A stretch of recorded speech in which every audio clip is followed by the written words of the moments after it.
It's that time of year, the garden's coming in, and that means zucchini.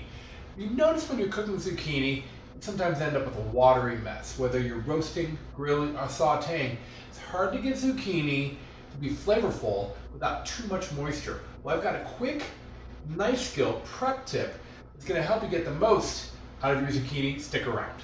So I'm prepping zucchini. What I've done is I've cut off both ends, both the root end and non-root end, and I've quartered these. Now, after I've done that, I end up with what I call the seed pouch. All right, and all these seeds, although they're edible, the problem with them is that's where all the moisture comes from. So I like to cut this out. And there's one of two ways. We can either do a fillet cut. So I'm gonna lay my knife flat on the cutting board with my hand off the end of the cutting board. So I don't wanna be up here, I wanna be back. Take one nice step backwards, that gives you plenty of room. And this is called a fillet cut. Just kind of set my hand on top. This part right here. Yuck. All right. We end up with this really nice piece of zucchini, skin, flesh. And we can either chop this up. A lot of times I grill it whole and then cut it so it doesn't fall through the grates. Or we can do what's called a wedge cut. So for a wedge cut, similar. I'm going to come in like so and cut.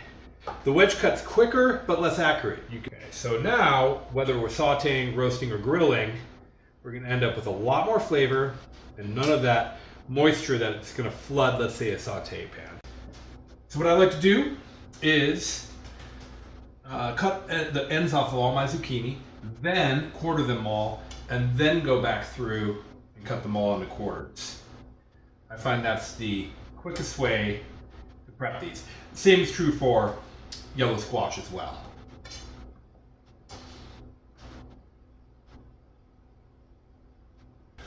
All right, let's take a closer look at the fillet cut.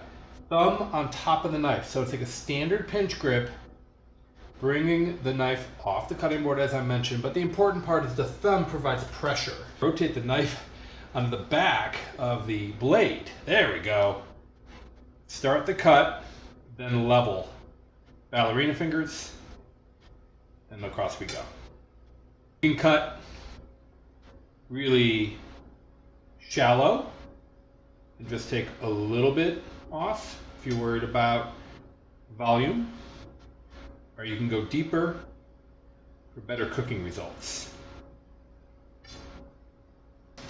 And it wouldn't be my YouTube audience unless somebody in the comments said, "That's wasteful. Why are you wasting so much food?" We're not trying to waste food.